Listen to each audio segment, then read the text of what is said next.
Hello, everyone.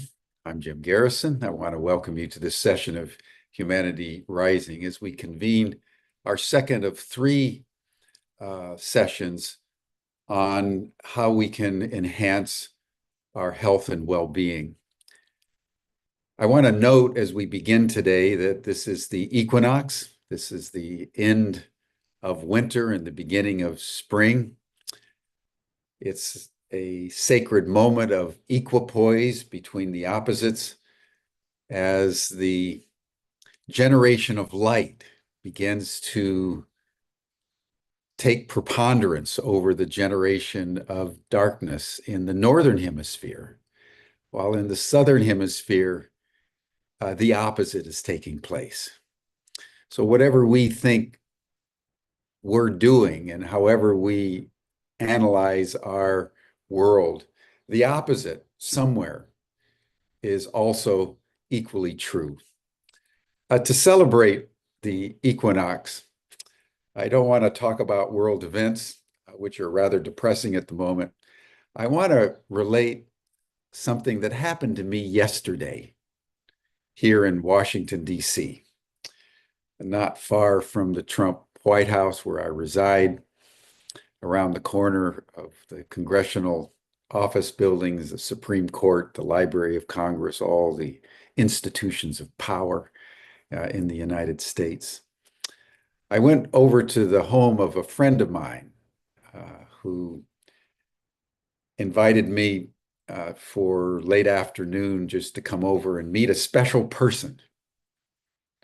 So when I got there, he was out in the back yard sitting around the table. It was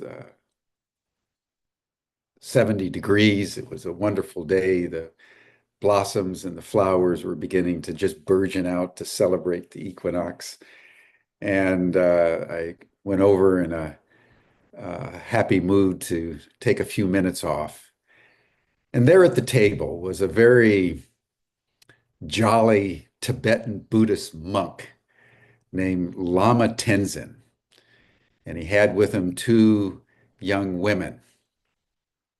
And I was regaled for the next several hours with the story of his life and what he has been doing in the world. He's a Tibetan Buddhist monk. He could have spent his entire life in the monastery chanting Om Mani Padme Hum to the Lord Buddha, purifying his soul.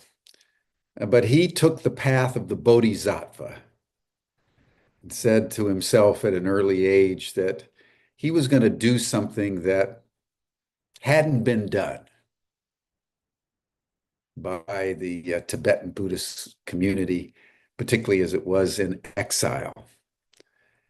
And he looked around the world and he realized that the one area that was not being addressed by anyone he knew was the plight of young girls.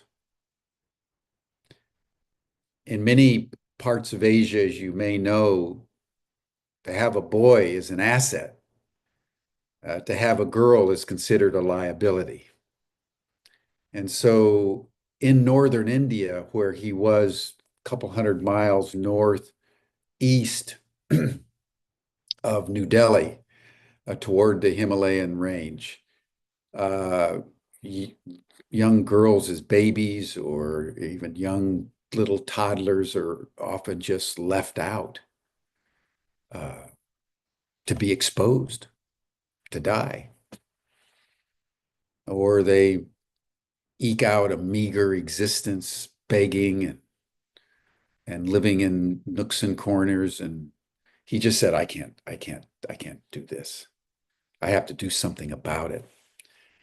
So he set up 23 years ago the Children's Educational Development.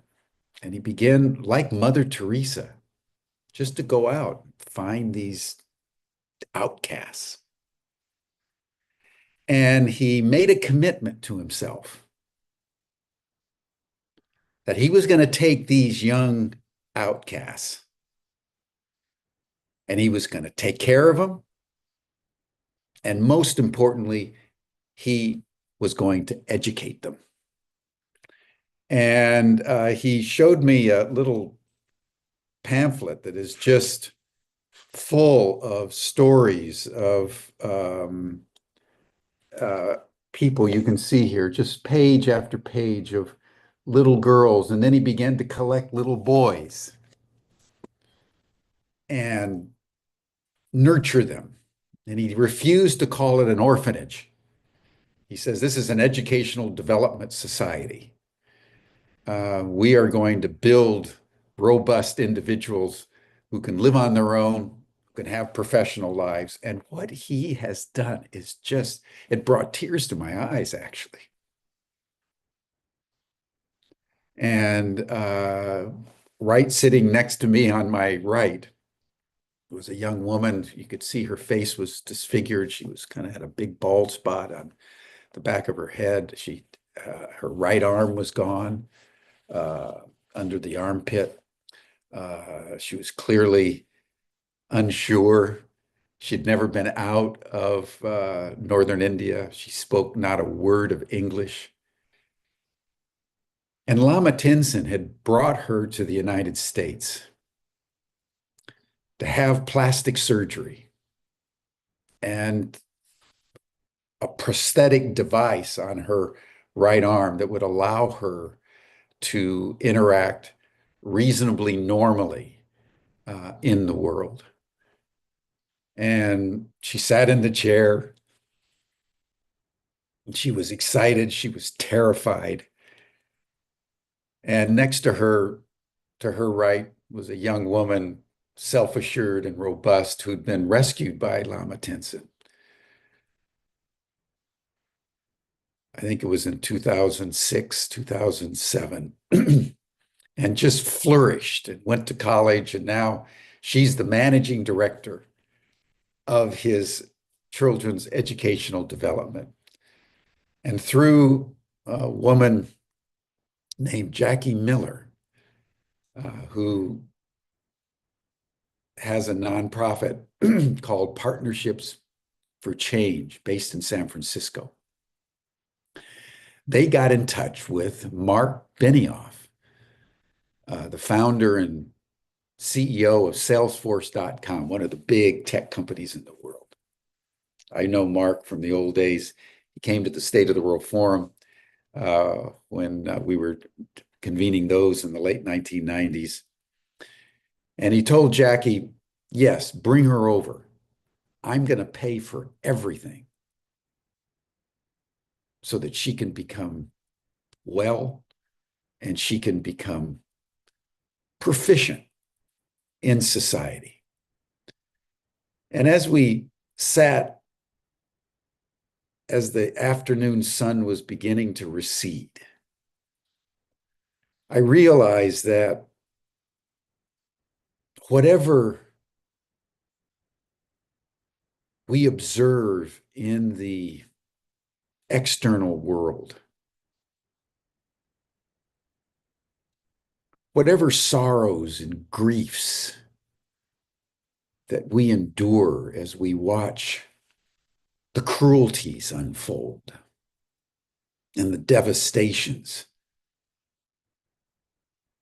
exacting their grim harvest on masses of humanity in our wars and in our self-induced pandemics and pestilence.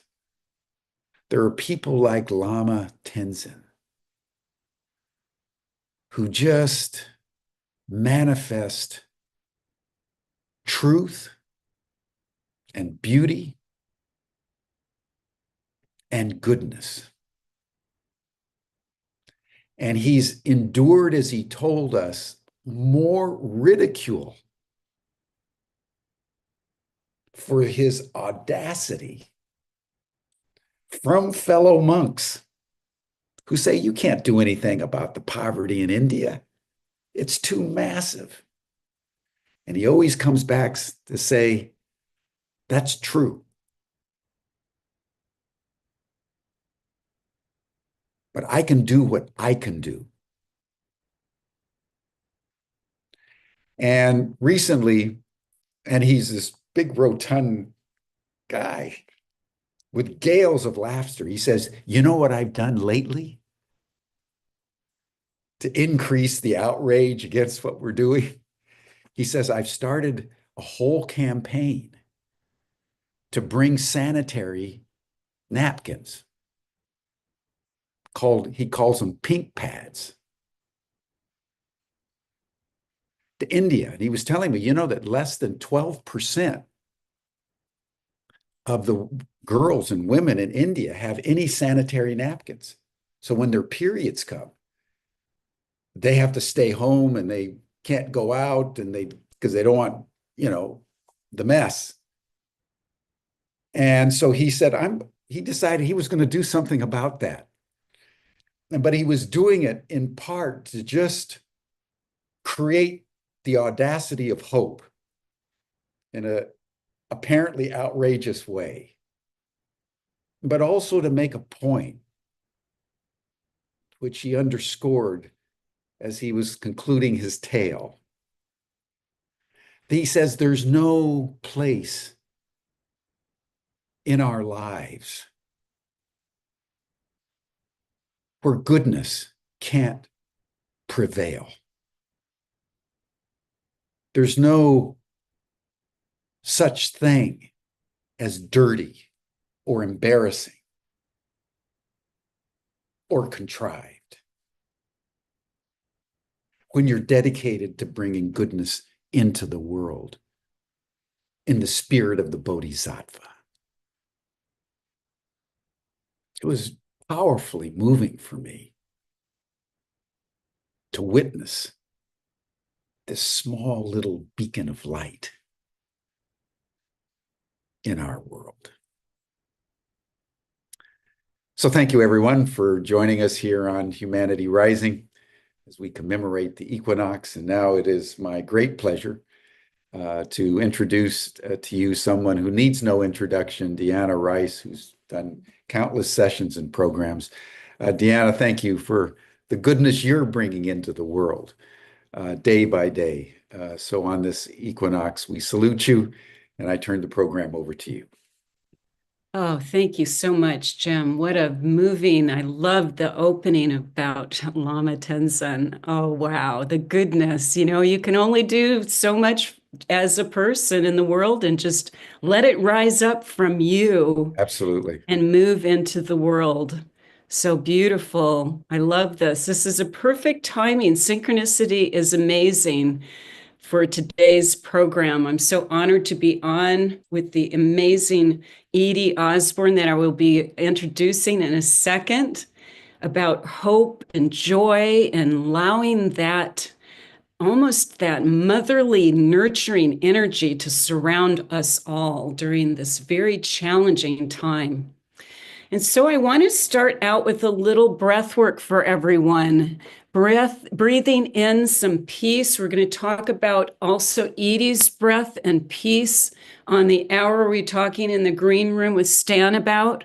So I want you just to sit back, relax, and I'm going to guide you into a peace meditation with sound. Coherent breathing, we all know that rhythm, 5 breaths per minute, how valuable it is for our nervous systems. So I want you just to listen to the 2 tones. Let me know if anybody can't hear them. I'm turning them up. That is the high tone we're going to be breathing in together. And the low tone we're going to be breathing out.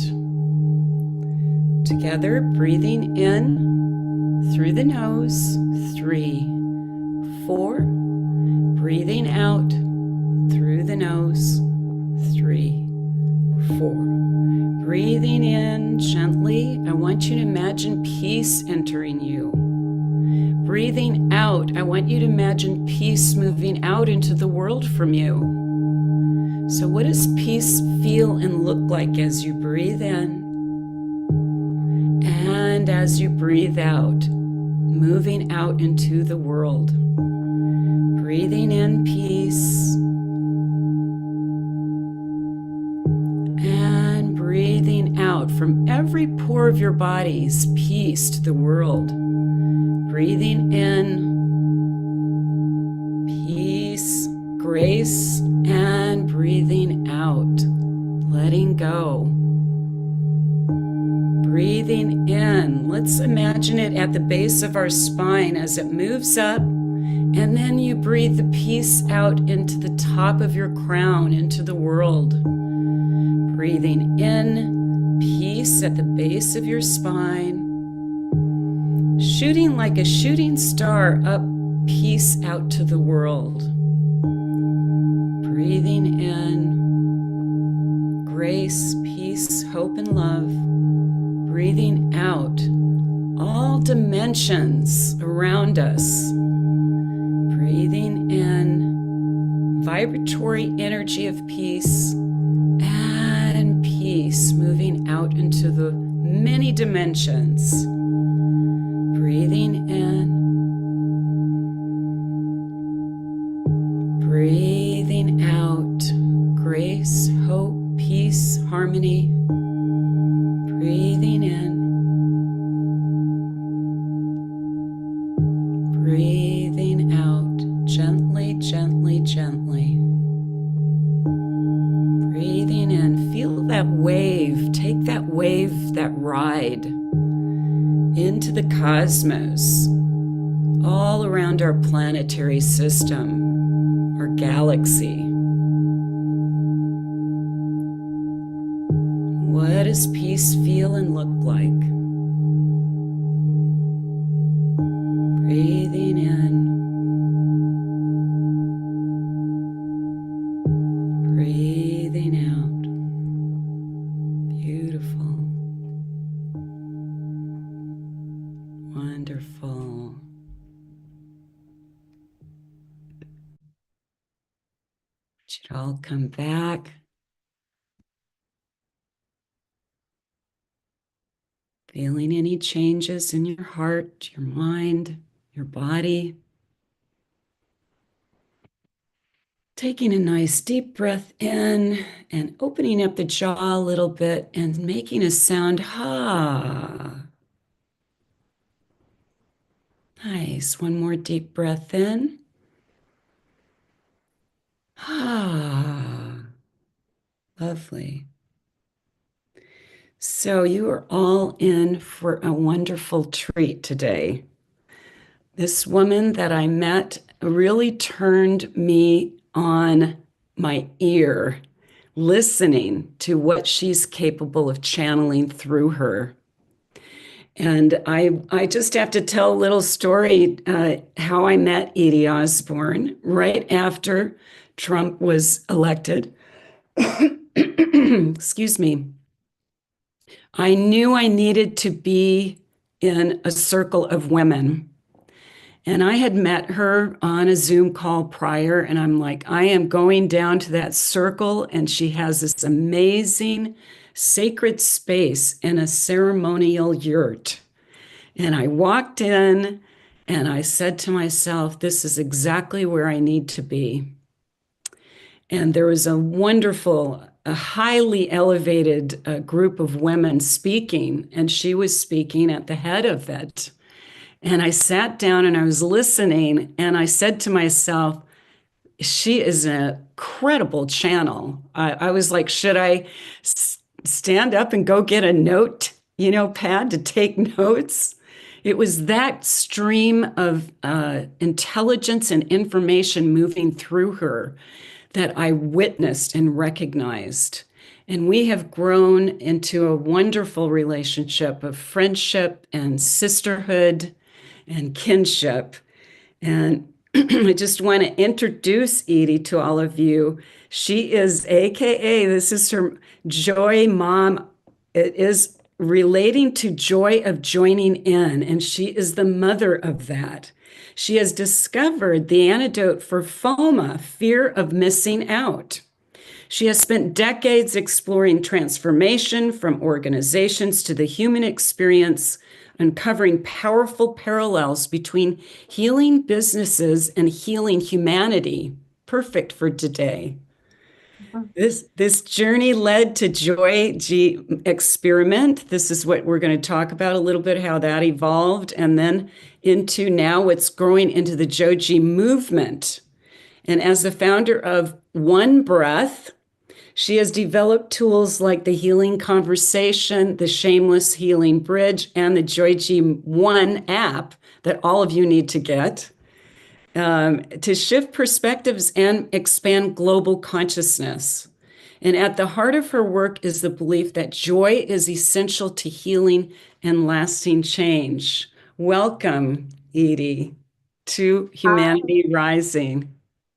Oh, I am so excited. I have been such a long time listener, seldom revealer of my appreciation for this group and what you guys are dedicating yourselves to. I tell people they meet 5 mornings a week plus, and they're just there to lift each other up, and it's like the Breakfast Club for winners. It's just a wonderful way to start the day.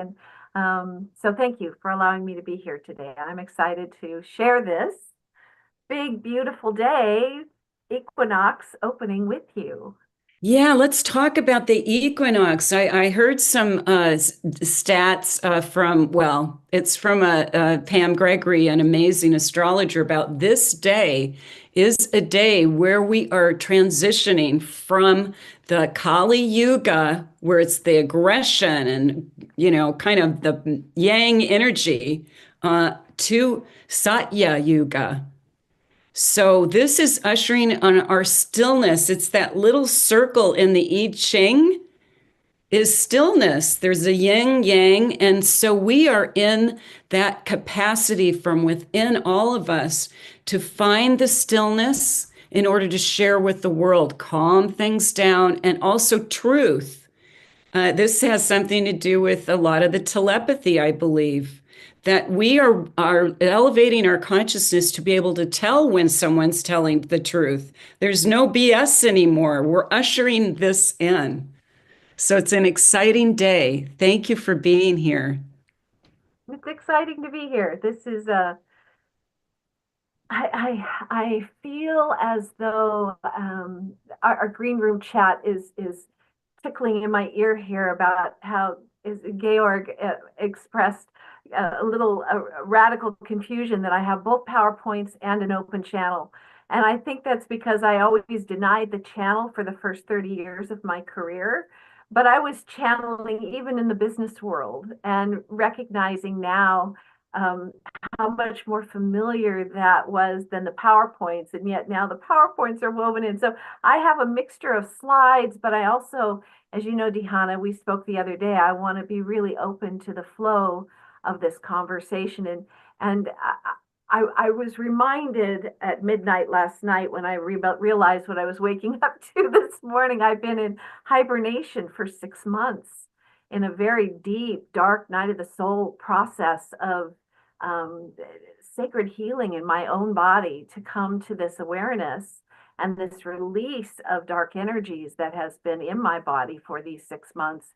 And I woke up this morning and I realized it was part of the grand bargain that I stepped into when I stepped into this life. And so to be in the relevant moment, just in the last, what are we, 8 hours into this day, I'm aware that so many of the promises that we have kept with ourselves throughout this journey of soul into this human plane are being met in this moment, that the fulfillment of our story, this commitment to learn all aspects of love, including the lack thereof.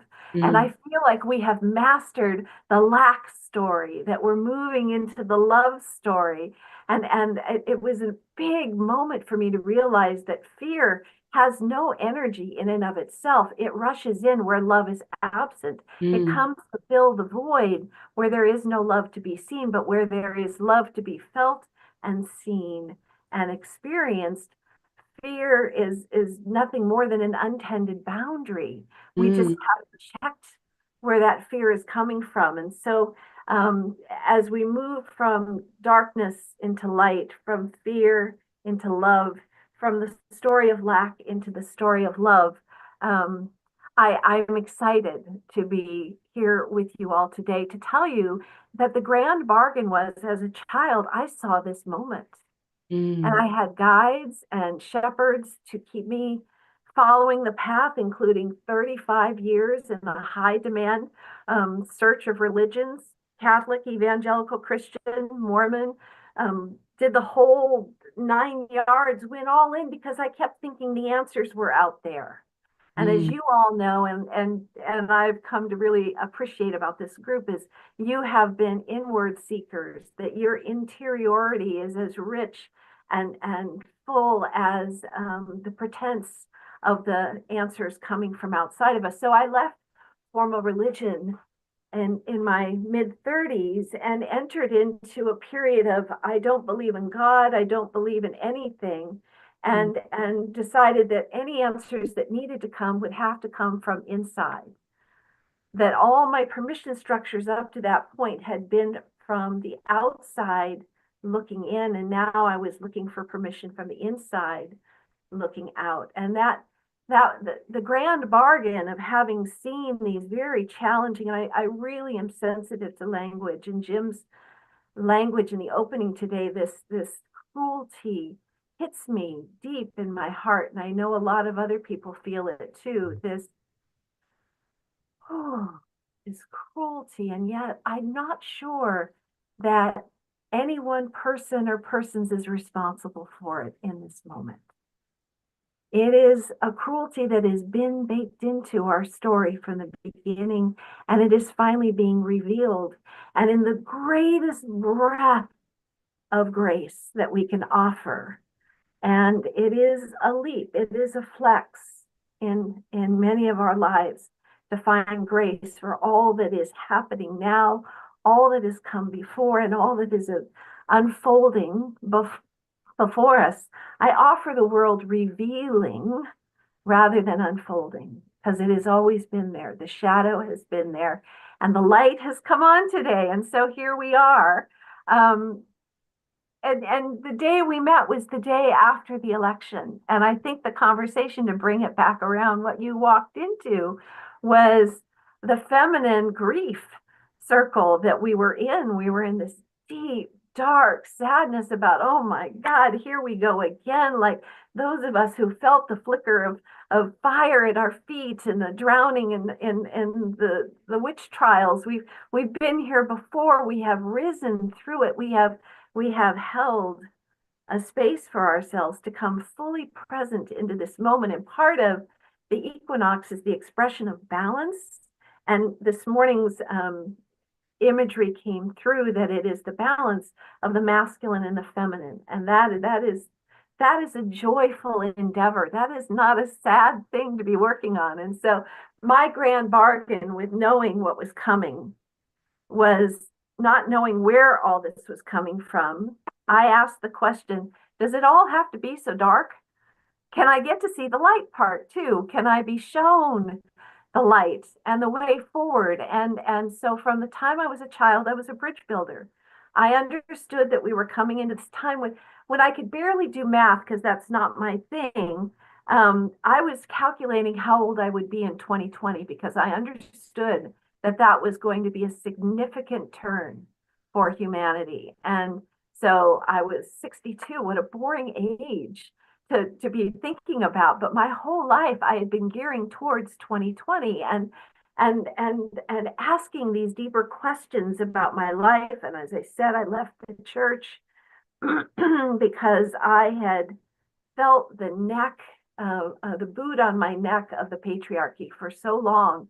I had internalized it so much that I was, as many women do, suffering under the weight of my own beliefs about what I was, the potentiality of the feminine in this human plane, not just mine, but collectively. That before there were other prejudices against skin color or religion or race or creed or belief, there was the underling of the feminine that we have always been in according to the very patriarchal written records of history, which are now being rewritten again to cleanse all women, all humans of color and grace and other ways of showing up from the wisdom of this, our very white American history.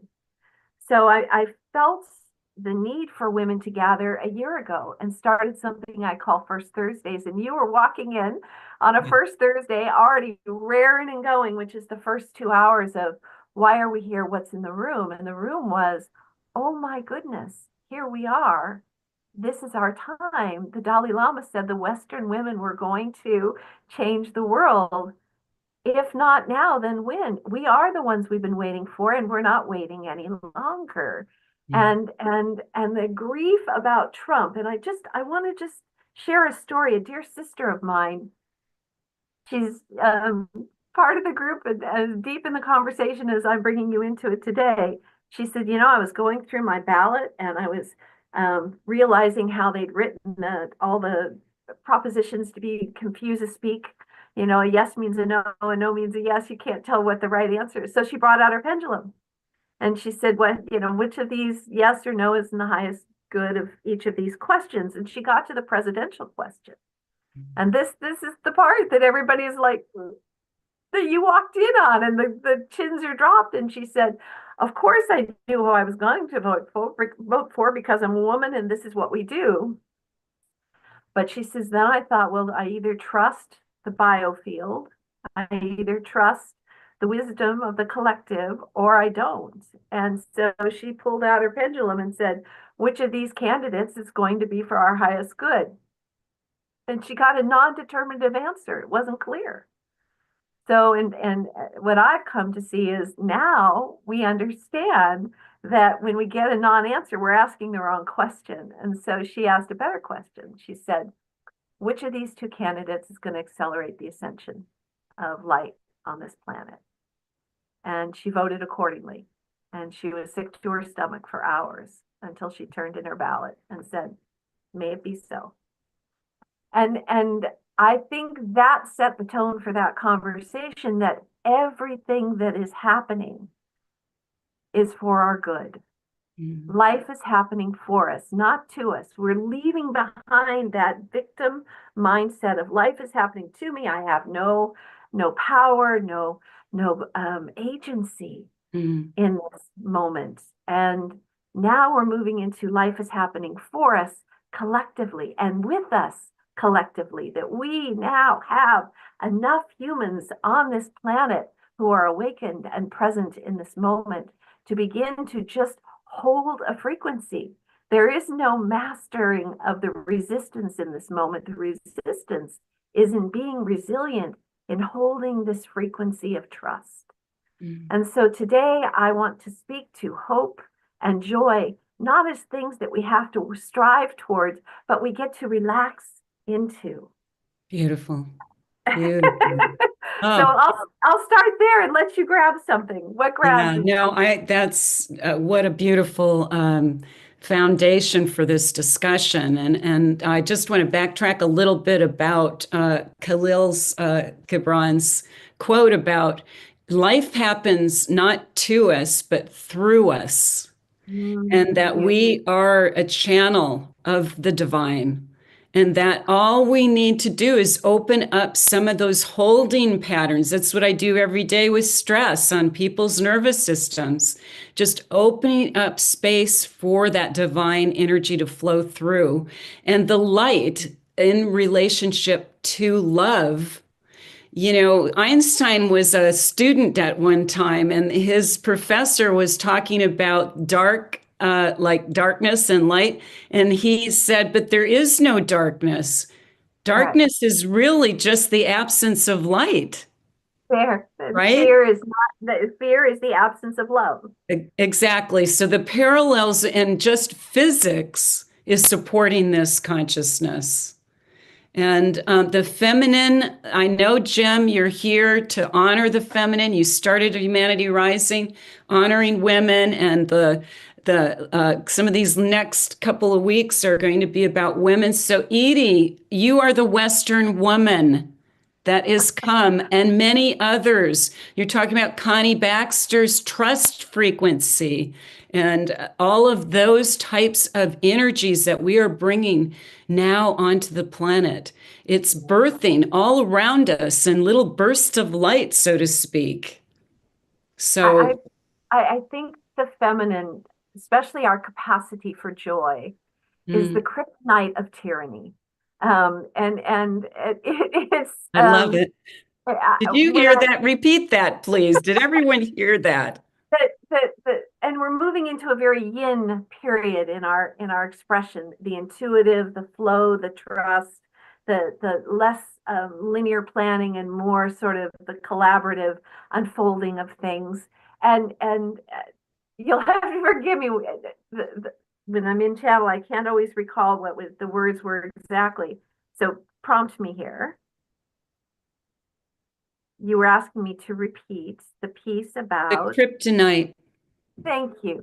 That joy is the kryptonite of tyranny, that their entire modus operandi, and feel the fear that they feel that they must project out. It is so overwhelming to their nervous system that they have to expel it onto others.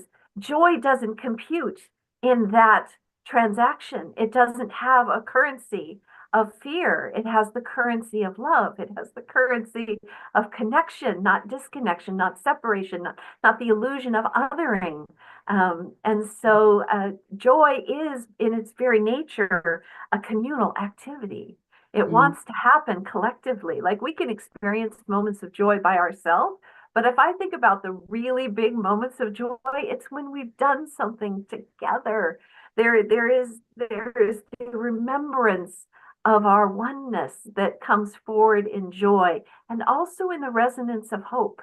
And I want to speak about that a little bit. If this is a good time, I'll jump into the JOJI experiment a little bit. Okay, let's do it. Yeah. So the grand bargain for me with this universe started the day my mom died almost 11 years ago.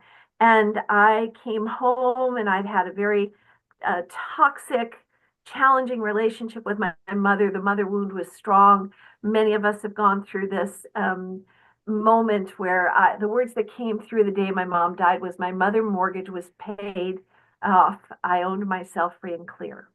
And I came home and had a little bit of plant medicine on board and laid on my back porch, and just all the snotty tears and the grace and the anger and the frustration. And why did we have to wait till the very end for us to wake up together? But thank God we had. And I saw her as a reflection of her setting of arrival with her mother and her father, and the alcoholism and the Catholicism and the depression mindset and the World War II fear. And so then I go, okay, well, let's go back to the previous generation. Surely they're the ones responsible for all the problems. And I got, and no, Nanny Moran was not. She was, left as a widow with 16 kids in a brothel in San Francisco. It wasn't her fault. And so how far back? Where's the villain? Where's the villain? Where's the villain? And I could find none. The fear and anger and frustration I'd had with my relationship with my mother just dissolved into the oneness of an experience that we were here to have. And so what had seemed like esoteric teaching to me became grounded in my beingness in that moment. And I got the oh my God, it's grace for all. The quicker we can get to grace, soft landing for humanity. We don't have to make this so hard. We don't have to figure out who was right and wrong all along. We just get to show up and go, game over. Let's go play the love story game. Like, let's jump into the joy of doing something beautiful. And maybe it was my Mormon upbringing and, casseroles and Jello molds. And gathering for church dinners. And I love to work in the kitchen because there is something about rolling up sleeves. And if I was Amish, I'd be building barns or fixing the food to feed the men that build the barns. Like, I'm wired for the joy of joining in. JOJI, the antidote for fear of missing out. And I know JOMO is really cool too. Like, okay, you finally got boundaries, joy of missing out. Like, Yeah, good. But joy of joining in, going from me to we. This is the juxtaposition that we're in right now. Fear comes because we think we're all alone in this, and that Mm. we're stuck in this place of isolation. And yeah, that's a fearful place to be. But when you realize you're just part of a human organism growing and learning and flexing and stretching and revealing and having the courage to reveal the shadow at the scale that we are seeing it now, to have signed up to be here now. And I don't know what your big toe is, your big theory of everything. Everybody has one. We're born into a big toe. We acquire them. We seek them out. They come to us. We go to them. But these theories of life, how we got here before, where we're going when we're done, really isn't relevant in this moment.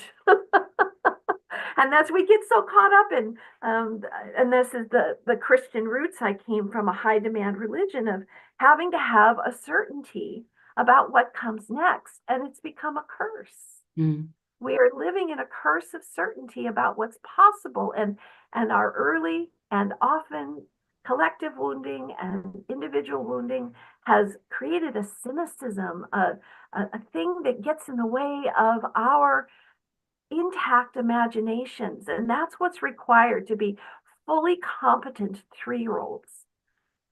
Like, to really engage with that big, beautiful imagination. I spent 2 years in the depths of, is imagination real? Or am I just making all this shit up? And what I came away with, it doesn't matter. It doesn't matter. None of it matters. It's what we want to have happen. It's what we believe is possible. That's what happens. Mm. And so I went into this grand bargain of show me it all. And so the day mom died, I got it. I got the grace part, and the channel opened, and I was told these words. This was 2014. We are coming into a time where truth will become lies and lies will become truth. And it is in service, because life is happening for us. It is in service to helping us re-engage with our inner guidance systems.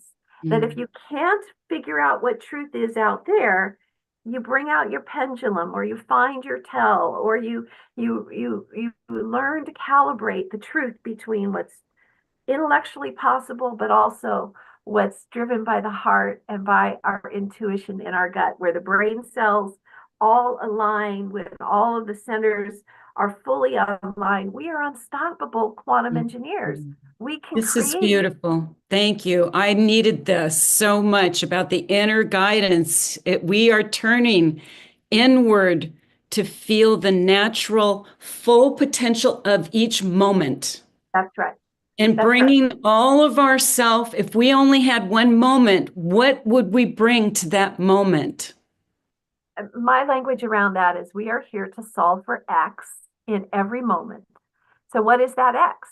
Well, if you're coming through life with a lens of fear, you are going to look for ways to dominate, control, disempower everything around you. If you're coming at it with this lens of love, you are going to be looking for, how can I lift this person up? How can I offer a smile, a greeting, a courtesy, a grace, even just a thought in their direction?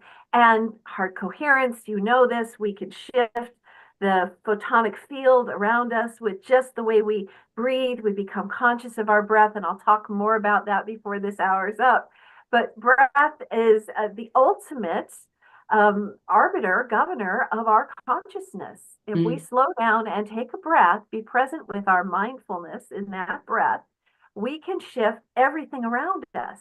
Right. So it's all here. We are integrating with the field in ways that are natural to us. And that's why the name of this talk, even though I didn't know exactly why it came out this way, the nature of hope and joy, it is a natural state of being for us. And so I want to start today's conversation, and I'm going to share a couple of slides here just to make sure I've got all the things ready for us. Some tea, some beauty. There we go. Are you seeing my slide deck here? Yes. Good. Let me turn off the things here. All right. So here we are. My nickname, by the way, is JOJIMa, joy of joining in Ma. So everything I'm about to share with you has been birthed through and to me in ways that I can't always explain, but I'm so grateful to be the carrier of and recipient of. This quote backs that up. I want to make beauty. I'm an artist. And what does beauty look like in the business world? What does it look like in community, in society, in places where the sun and God and light has not shone on humans forever? How do we bring beauty to that? And these words by Martin Prechtel jump out. He says, when you can't remember what to do, what to say, or what the deeper teachings are, when all else escapes you, just remember, always feed that what needs feeding. Always make beauty. And then he goes on to say, be beautiful on the way to the answer. That is the answer.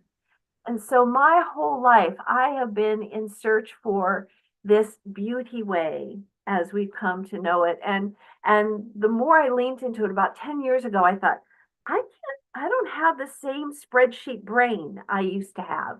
Something's missing here. And I thought, is it dementia? And I really doesn't run in the family. Nobody had any kind of diminished capacity at the end there.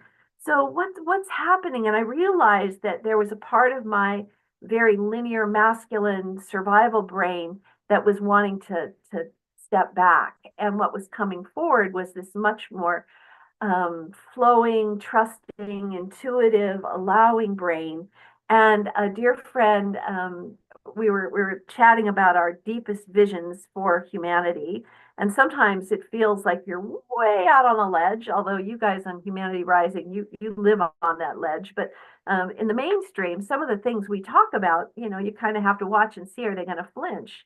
And so I was watching for him to flinch over my big idea to get the whole world breathing together 1 minute out of every hour. And he said, oh, you're a realmer. And I was like, a realmer? What's a realmer? I didn't know what that meant. And he says, oh, you're somebody who's already existing in the realm of the new story. And you don't even know that you're there. You've made that transition. And so I realized I have realm-mentia. It's a very realmy state of mind. And so it started when I was a child, and it's continued all these years. And I share this timeline because the point I want you to take away from your timeline is everything you've ever done up till now is relevant in this now moment. It is not that we had chapters in our lives, is that we had experiences that are now stacking on top of each other, not isolated puzzle pieces, but now a full stack of knowledge and wisdom and integrity for having pursued our truth. And I know you seekers out there, those breadcrumbs that you had to gently follow along the way, and then the synchronicities would start to build, and you would start to recognize the universe has your back.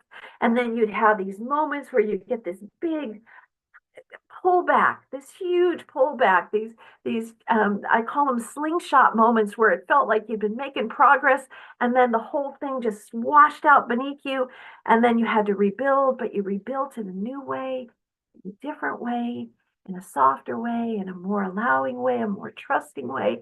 And so I'm in a full stack moment this morning with each of you. And so I want to share with you some of the elements of that stack, including a call I got from my son in the early part of 22. Coming out of COVID, he's a brilliant, I have 4 grown children. I'm proud of each of them.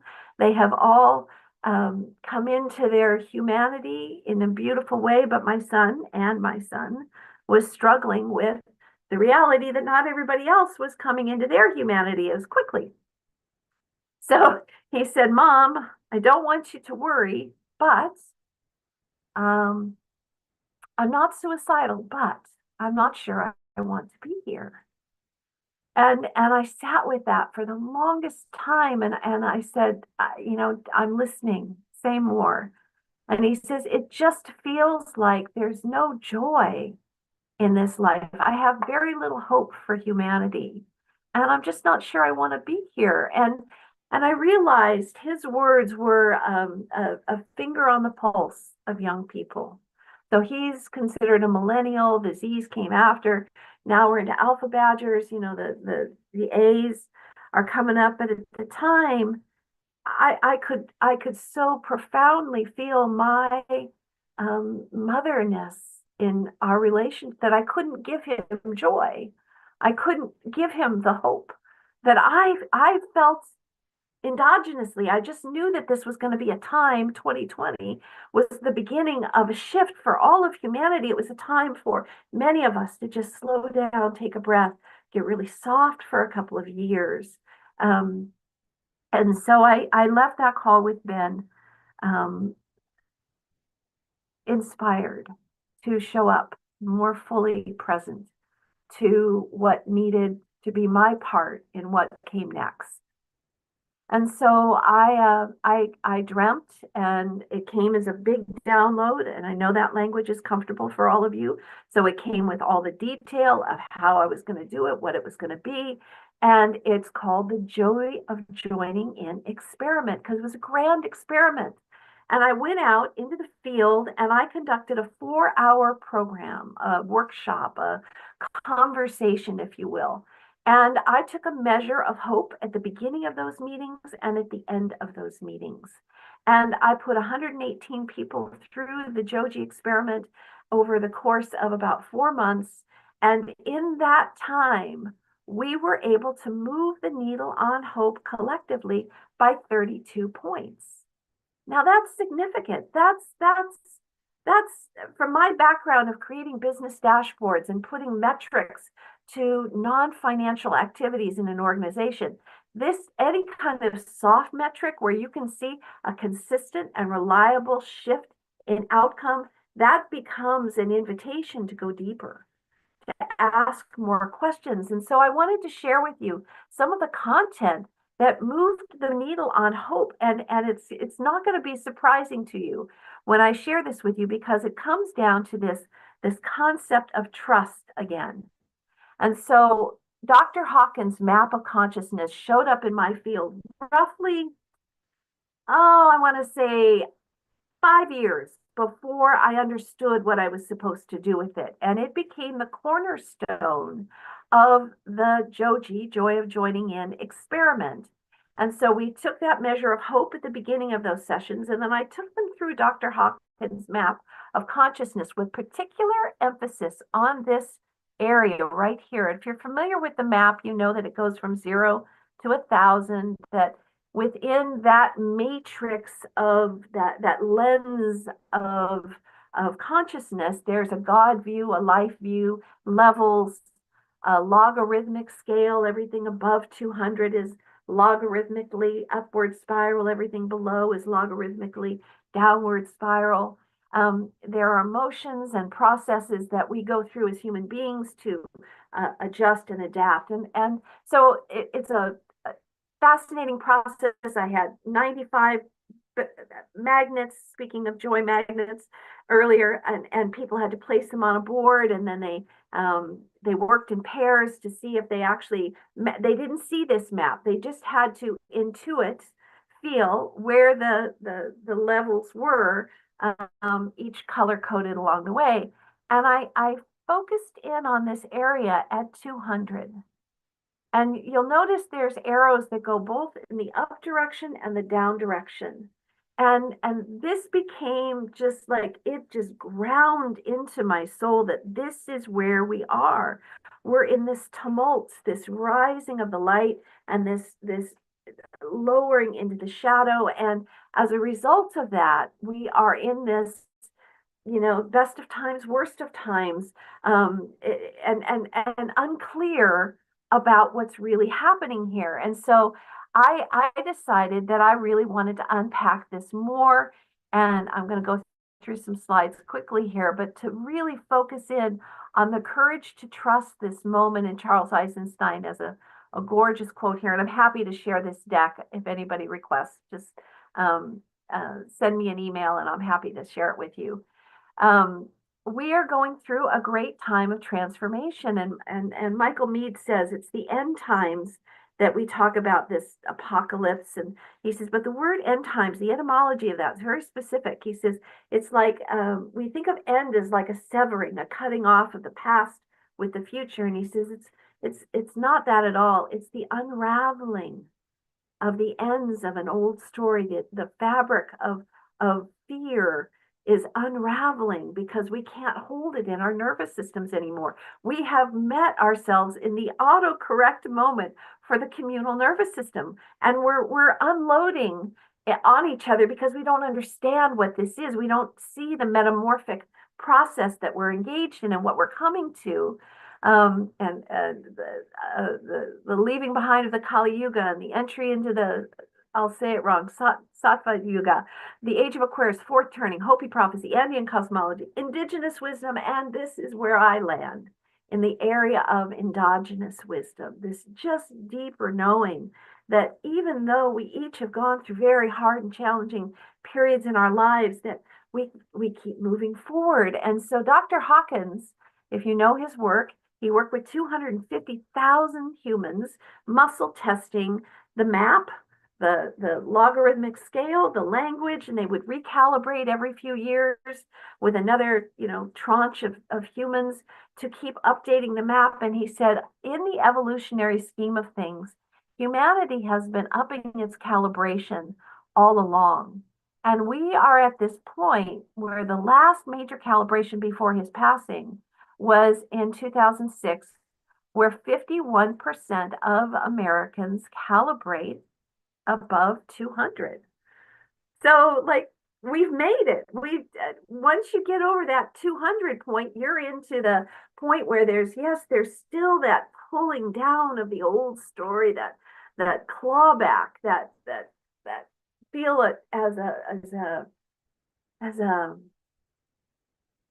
slingshot pulling us back and make America great again, make fear popular again, make people suffer again. Whatever language you want to put to the past, it is a slingshot moment that we are going to boom, rise above in this moment. The question is, where are we today? And so I spent some time with groups of people, and I said, put down a number between 200 and 250. What does your gut tell you we are in terms of this breakthrough moment where we are no longer bound to the depths of shame about our past, that we don't hold it with such anger and blame and shame, and the patriarchy just added a layer of gamesmanship on top of that, so that there are winners and losers in the blame and shame game, and religion plays a big part. And on a different day, in a different time, in a JOJI experiment, I would share with you all the detail that goes with this. But what I want you to pay attention to is the difference between what happens below 200 and above 200. And this is powerful, because through the lens of energy and through the lens of Dehanna's language, so beautifully put, we're shifting from fear to love, from a pernicious cycle of negative reinforcing belief patterns to this generative, virtuous cycle of positive and loving belief patterns. And we're above the midline, like we're past the tipping point. So we ought to be able to just relax into the nuance of this moment and not worry so much about the black and whiteness of who's right and who's wrong. So I get friends that are all caught up in picking a side. Pick a lens instead. Focus on the lens of love. I'm here to solve for X. X is love.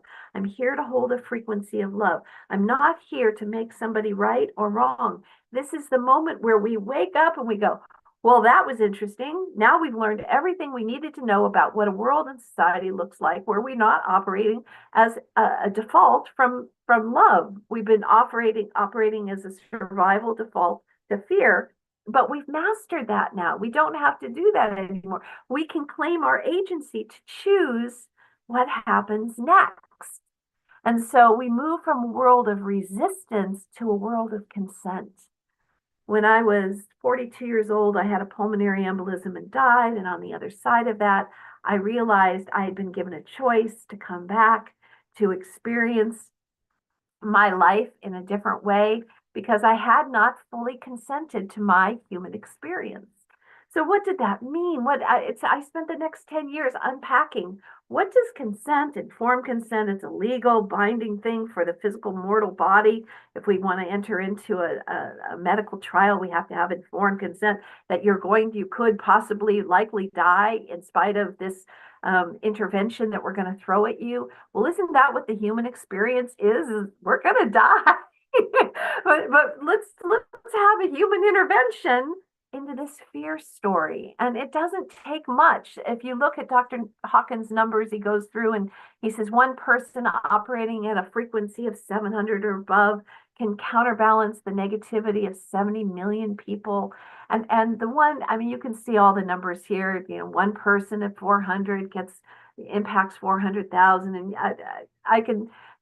I don't need to go into the detail of this to tell you that we have met the tipping point, that 85% of us are now at this point where we are above, or 15% of us are above 200, 85% below, and it doesn't matter anymore. It doesn't matter anymore.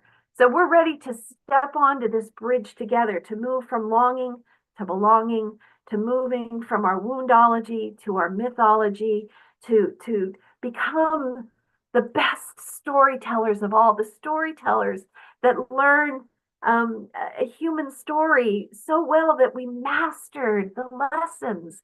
When I worked with organizations, part of my work was to elevate, we call it consciousness in this conversation, but back then we called it strategic intelligence, to inform everyone about all aspects of the wisdom of an organization, not just the wisdom from the top down, but the endogenous wisdom from within. And we put dashboards in place that showed us that we could focus on, if we focused on different metrics in the organization, we could shift our outcomes. And so with that as my background, I have been like building bridges, creating paradigm shifting protocols, processes, practicums. And the one that we as a human species are on right now is called the shameless healing bridge. The only way we move forward is without shame. Like, this is a no shame game from this point forward. It has to be.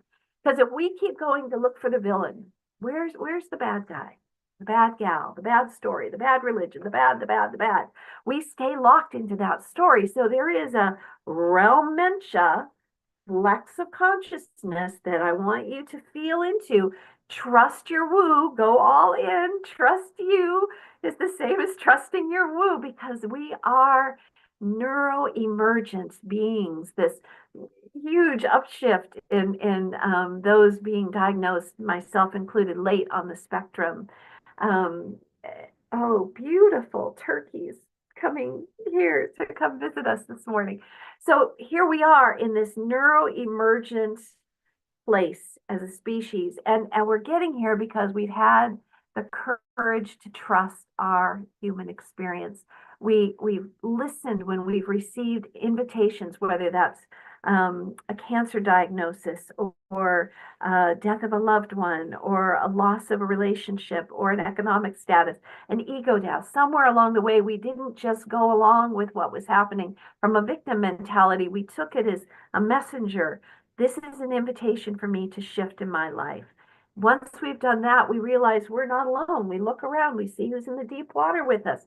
That is the initiation. We come home to the weeness of our story, that you're not alone, that we're on a path together. Then we move into the depths of our intention and our inquiry. And I'm a plant medicine person, and so we go into ceremony and flow states. And then we move into this gorgeous integration of self-actualization. And even Maslow came back after self-actualization on his hierarchy and said, there's one more, and that's self-transcendence. And so that takes us to something I'll focus on very briefly here in the 90-10 rule, that it only takes 10% of our imagination to get 90% of the way home.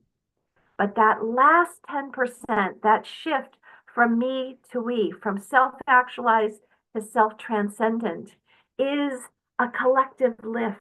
And it takes 90% intact imagination to make that shift, that ultimate shift from me to we. So I'm going to just give you some quick froms and tos to really get the sense of this is a holistic engagement with our agency at this point to go from a dysregulated state at the beginning of that bridge to a self-regulated state, from wanting more to being willing to go to school on our wounding through the lens of love and compassion and grace, no longer looking for the bad guy, but looking into the depths of the lesson that we're here to learn, the deep inquiry that comes from the humility of learning those lessons. Most organizations, and sadly, the human organism is not very good at learning the lesson. We keep repeating it. And so at some point we go, oh, pattern recognition. I don't have to keep repeating this. I can reclaim my agency and begin to manifest with others in a collaborative way the world that we all know is possible. So these from and to moments lead me to this final slide I want to share with you. And that is that if you flip Dr. Hawkins' map on its side, so it doesn't feel like it's such a heavy lift to go from shame core to fear to anger to love to enlightenment. It's not such a heavy lift, but it's an inevitability. It is something that we have been on the path to do all along. And those of us who see this, know this, understand this, we are here to hold the vision until others can also see it and believe it, until it is now in the moment for all of us. So I'm going to stop sharing and invite questions, and Dehanna and Brilliant, brilliant. Thank you wow. so much, Edi. I love your slides, and I love David Hawkins' Power versus Force book. This is so timely. And I just want to mention the spirit animal of turkey, because you just saw a bunch of turkeys, is a guide to abundance, gratitude, and sharing, reminding us to appreciate what we have and to generously share our blessing with others. So the universe is supporting this in so many ways. And I love the last quote by Zach Bush about the pain that we are going through collectively is actually pushing us to the brink of then connecting to the promise of a new vision and a new implementation of consciousness at this level of transformational time that you're talking about. And for me, when you flipped the model of Hawkins on its side to a vertical, I look at that place where we're at about 50% and maybe 10% of the imagination that's instilled in all of us collectively, but we need 90. Well, I'm into the quantum leap. Yes, it is. I'm into, there is no reason why we can't accelerate our consciousness with a new engine, this is happening all around us, the flying vehicles, the transcendence of consciousness that's moving so rapidly. Every single person I work with, it's like I'm doing one session and normally I do it in 4. Right. It's like everything's accelerating. And so it's so important to connect to that capacity within us. If we just relax, takes courage to relax and to move into our full selves in the moment, not the past where we're having depression or anxiety, or the future when we're having anxiety. And all of our consciousness funneling into that one moment that's with us each moment. And I think that's what aliens are trying to teach us. We need to bring that consciousness up for us to actually accelerate at the level that we're capable of accelerating. So before our time is up, I know that we'll have the after party, but I know some people are hanging. I would love to have you join the JOJI movement. To do that, there's an app. This came as a download in 2019, and longer story, but a beautiful story of how it has unfolded to this moment. It's called JOJI, Joy of Joining In, -1, ONE, on one breath together at the top of every hour. And because of my background in dashboarding of consciousness, it has a dashboard built into it. So I ask each person, there are 3 levels of engagement with the app. 1, it's free. 2, you go in and you record 10 seconds of you breathing. 4 in, 6 out. And that 10 seconds is now in the JOJI sphere. And anybody can log in at any time and make friends with you and see what country you're breathing from. Not one location. We're really trying to soften the geopolitical lines. And right now, it's important that we recognize that the rest of the world is breathing with us and that we are breathing with them, that we are coming together as one breath of one breath. To show up in a more conscious way together, to show up mindful at the top of every hour. You'll hear a 528 hertz tone go off at the top of every hour, and it'll invite you to just take a breath right there, be present to the synchronicity of the world, slowing down to take a 1-minute breath. Or you can tap in, go breathe with other faces, send love to them, and then they get a dashboard at the end of the day that says, I got, 43 people breathed with me today. You can go in and find new people from around the world, like I'm breathing with somebody from Zimbabwe or from Ukraine or from a redder part of the world than I live in. So I'm meeting others in this one breath. And then the final piece is where this is an MVP. This is just the beginning of this feedback loop. I'm working with a group of developers now who will be part of taking this to the next level, where it could be a social network where you could say, I'm going to go do a mob breathing effect at this place at this time. Anybody else want to come join me? And my dream for this is you'll be in a public place, whether it's a coffee shop or a restaurant or just on the street, and you'll hear that 528 hertz tone go up. And you will look across the room and you'll see somebody who's taking a breath with you, and their skin color, their gender, their who they are goes away, and the remembrance of who we are comes into play. Yeah. So JOJI 1, please come breathe with me. It's early, so it's not sexy and exciting. Early projects aren't, because you're feeling for the momentum, but it takes a yes from enough of us in the beginning who are dreamers and believers. And I think I'm in the right audience for that today, to help me manifest this ignition point. And you're going to put the links in the chat for the app. I did. You did it a few seconds ago when I came back. Okay. So they're there. And at a minimum, you can just find JOJI. Yeah, there it is. Okay, cool. I'll put it in again so everybody has it again. Yeah, and somebody mentioned what our agendas are in the chat. Well, I've been in the peace movement for 30 years almost. My agenda is inner peace and outer peace. Would you like to explain yours a little bit more, Edi? I mean, if you don't sense that consciously and the feeling that we're bringing to the program, then I feel for you to open up more space within you to sense the truth of this and feeling the peace within us. This is about a movement of energy. We are all transforming when we come in as community here on Humanity Rising, elevating our consciousness. And I think it's time to invite Jim back in. And I'm just curious what a gem Edi is to the conversation. I know you want to talk about it because her slides are incredible as well. I'm like, the World Forum needs this woman. Thank you, Edi, so much. You are certainly a fountainhead of joy and exuberance.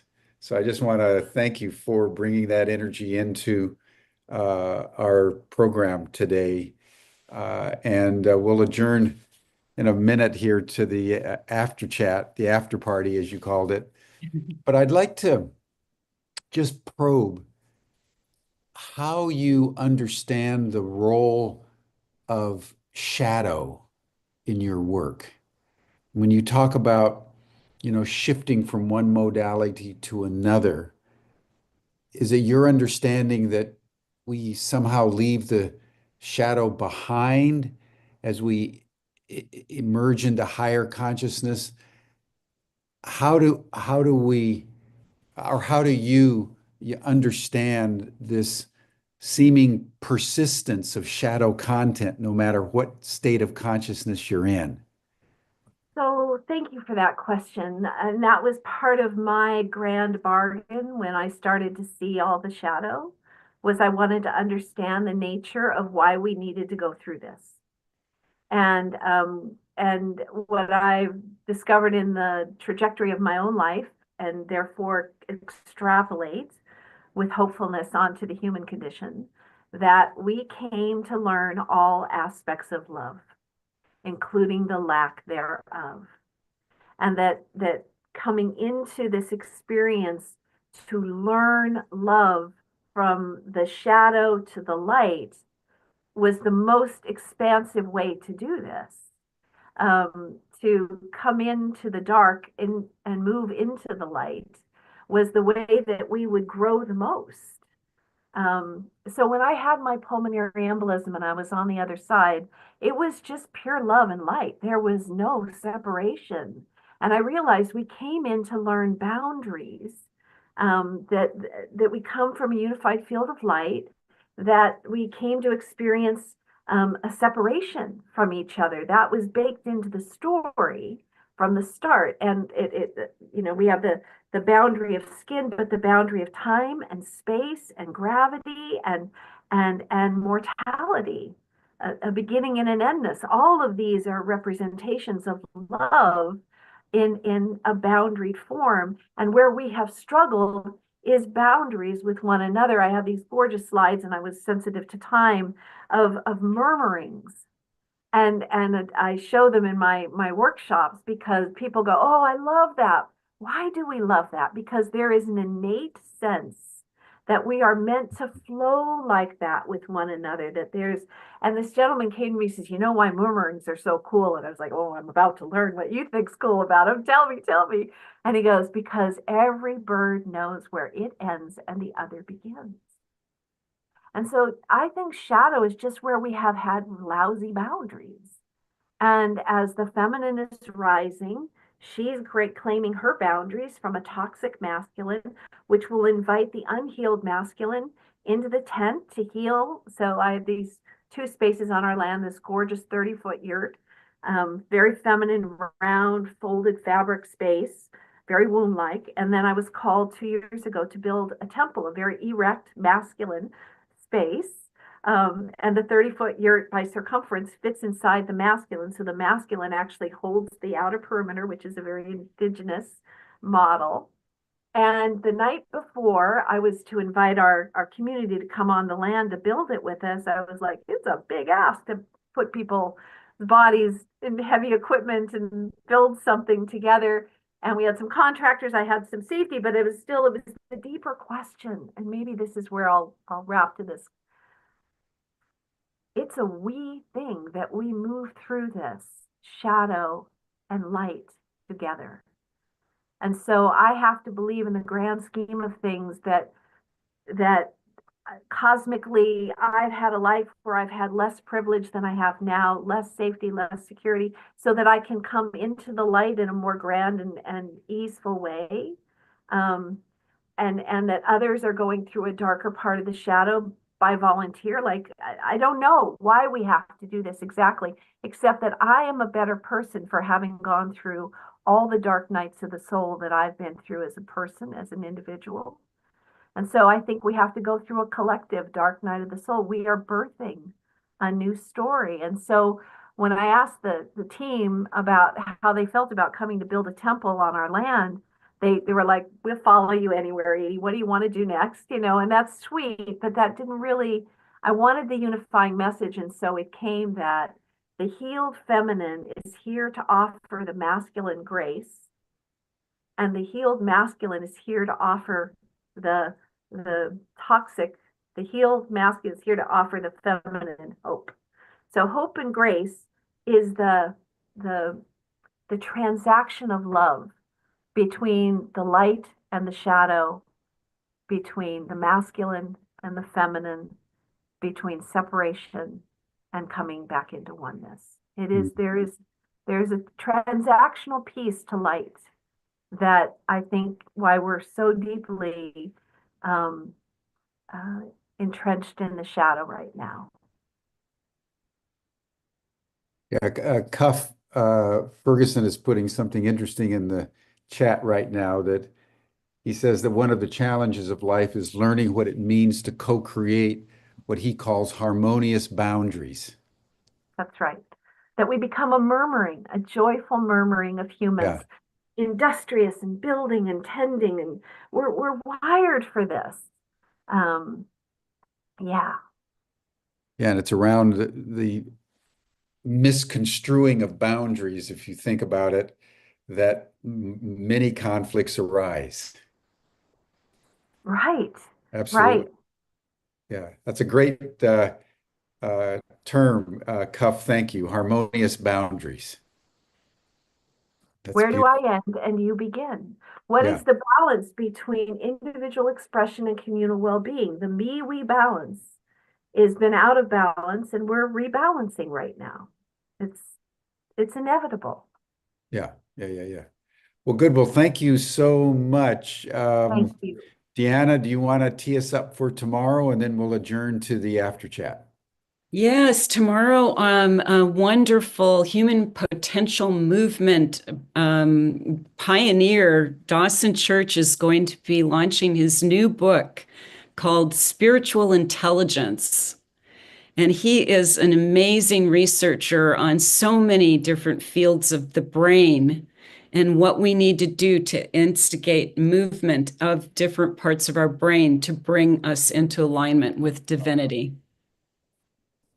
That's incredible. You can serve that one up.